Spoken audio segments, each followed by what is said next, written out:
This is the Lone Crater YouTube. We hope this video helps. You begin by blocking the hoodie silhouette. Draw a simple torso oval and shoulder slope to establish posture.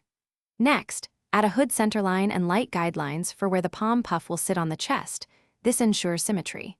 Once the base is placed, indicate sleeve cuffs and hem with short horizontal marks. Make sure to keep lines light so you can adjust shape easily. These initial marks guide proportions and prevent rework later when you refine the puff and folds. Now focus on the palm puff.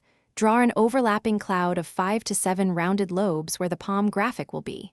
Once done, add curved contour lines within each lobe to imply fluffy volume and a subtle center seam to anchor the design. Make sure to place crease lines radiating from the puff's attachment to the hood and shoulder. This explains how fabric bunches.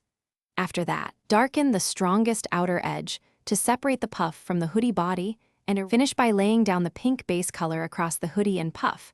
Pick your midtone first, then block shadows under the puff and near seams.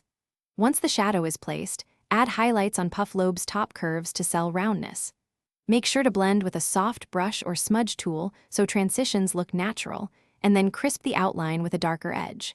If colors feel flat, slightly lower layer opacity or switch to overlay mode to restore depth. Minor hue shifts fix muddy pinks. Thanks for watching. Consider subscribing if we helped you.